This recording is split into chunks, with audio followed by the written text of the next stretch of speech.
El pasado de este guerrero fue presentado en el capítulo número 22 de la serie animada, donde hacen mucho hincapié sobre el porqué de su personalidad tan característica y sus muy claras acciones.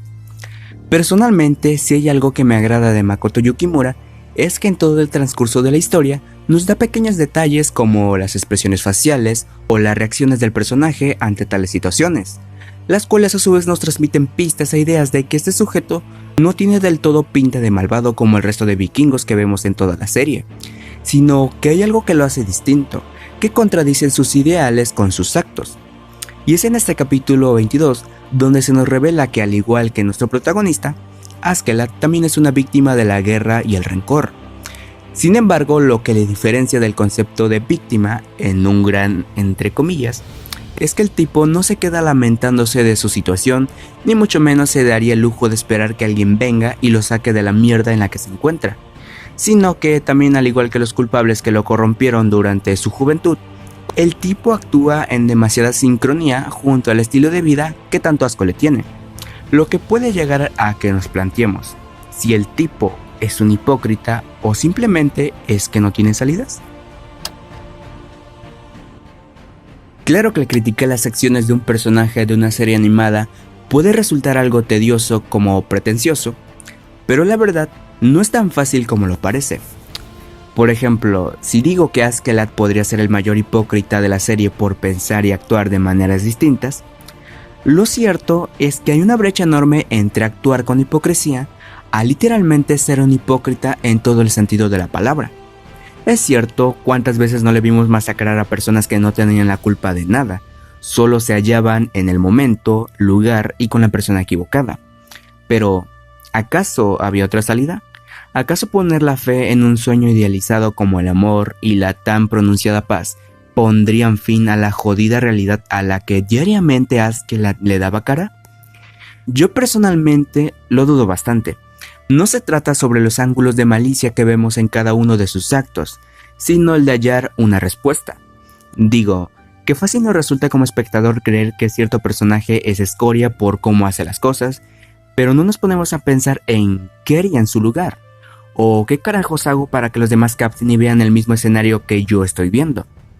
¿Verdad que ahora no parece tan fácil? Y creo que es por eso que el personaje me encanta mucho. No sé ustedes, pero el que el mangaka nos contara sobre su manera de ver el mundo desde que lo presentó en escena hasta que concluyó, me parece acertado. No solo logra una conexión con el espectador, sino que a la hora de decir y hacer algo resulta natural y orgánico. Pocas veces lo vemos en una situación forzada o sin contexto. Incluso durante sus batallas vemos destellos de su personalidad.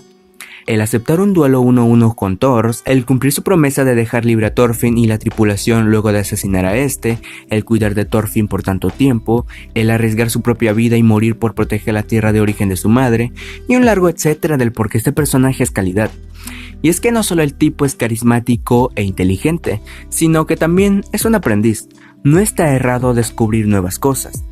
Por ejemplo, el cuidar, guiar, enseñar y mostrarle la viva realidad a nuestro huérfano protagonista, el cual, por cierto, no debía o tenía la obligación de hacerlo, ya que con el simple hecho de dejarle tanto a él como a los demás personajes que lo acompañaban con vida, bastaba para pagarle la deuda al fallecido Thors. Pero aún así, se tomó la molestia e incluso como un deber propio el encaminar a nuestro confundido protagonista. ¡Yare!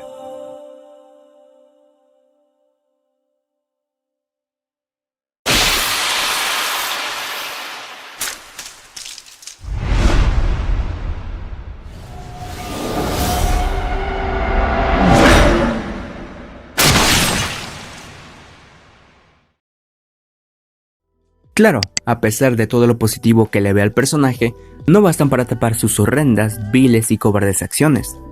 Y ojo, el mismo personaje admite que para él, el fin justifica los medios. Claro que no te lo dice tan literal como te lo pongo en la pantalla, pero él da a entender que para conseguir algo, no importa a qué o a quiénes tiene que aplastar para conseguir lo que desea, aunque en parte es algo muy superficial sobre lo que en verdad es. Como él mismo dice, odiaba el hecho de que existieran personas como su padre o todo el saco de vikingos que ensuciaban la paz de los demás. Y es por eso que el tipo se abre a quienes más les ha hecho daño. Aconseja como un padre a dos niños que apenas inician y empiezan a crear su propio camino. Y tal vez con la esperanza de que logren entender y, ¿por qué no?, actúen en contra de la corriente, sin cometer los mismos errores que él cometió, ya que al fin y al cabo, alguna vez, él fue ellos, y ellos muy pronto llegarán a ser él.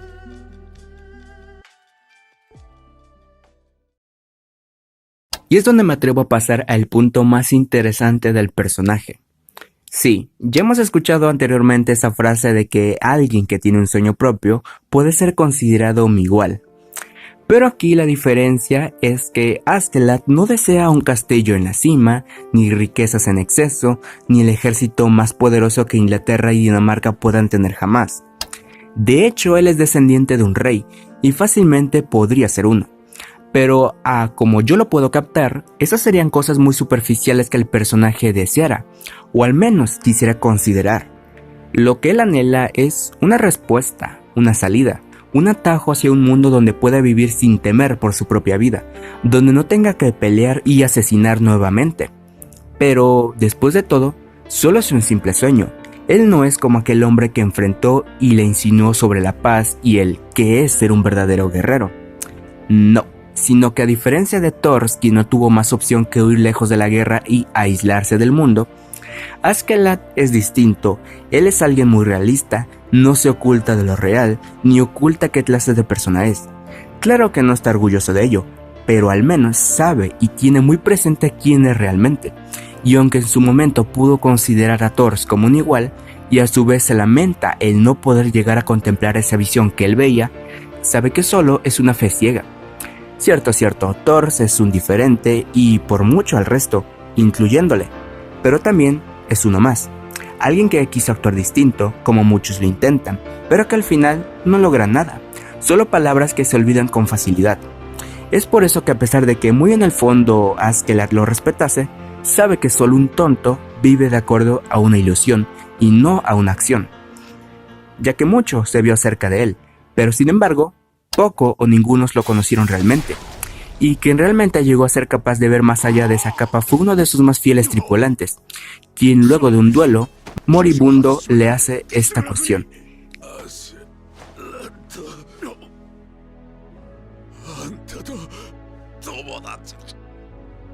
O igual como a mí me gusta interpretarlo, ¿qué significamos para ti?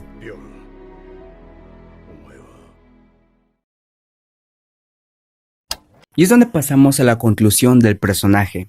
No solo el último capítulo está excelentemente dirigido en todos los aspectos, aparte de ser el mejor calificado hasta la fecha, sino en cómo Askeladd lo hace. A ver, contexto rápido. El personaje está atrapado entre la espada y la pared, Canute o Gales, el futuro o su pasado. Y bueno, sucede esto.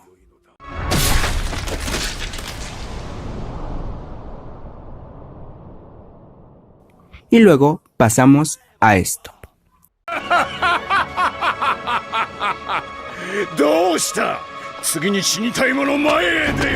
Y el por qué es interesante y una muy buena conclusión de personaje. Bueno, porque a pesar de lo muy noble que actuó para salvar tanto al chico que sería el futuro del reino como su tierra, él lo hace con su tan característica forma de ser. Y si recordamos a Askeladd, no solo es alguien con honor, sino también un rastrero y un mentiroso. Sí, lo de fingir su locura fue una genialidad al igual que una mentira, pero al fin y al cabo fue él, no como Lucius Arturius Castus o como Askeladd, sino como ambos, un héroe para Gales y un salvador para Canute, lo que para mí lo convierte en un verdadero y auténtico guerrero. Pero todavía no termina lo mejor del personaje. Cierto, le dio una reverenda paliza a nuestro protagonista y también se desquitó con él. Pero la única forma de que este chico, a quien cuidó por mucho tiempo, saliese de ese ciclo de venganza en el que se encontraba, era a través de su muerte. Y es por eso que, antes de morir, le encarga que no se quede en ese lugar tan aburrido y sin vida, sino que encuentre la respuesta a ese propósito que su padre anheló. Después de todo, a pesar de la crianza que él le dio, Él todavía era hijo de ese guerrero que en su momento lamentó asesinar.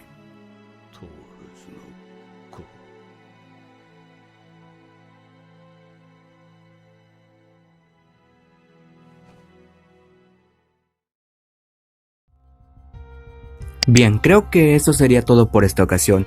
Espero y les haya gustado este vídeo. Sé que probablemente me faltaron agregar muchas otras cosas, pero la verdad no considero volver a repetir lo que otros ya dijeron sobre la serie o el personaje. Y creo que más que análisis fue un comentario sobre el por qué el personaje es excelente. Y claro, para que no me saquen de contexto cuando digo que Askeladd es el protagonista del prólogo, no lo digo con la intención de desmeritar a Thorfinn como el protagonista absoluto que es, ni algo por el estilo, sino lo digo por la mayor protagonización que el personaje tuvo en la pantalla.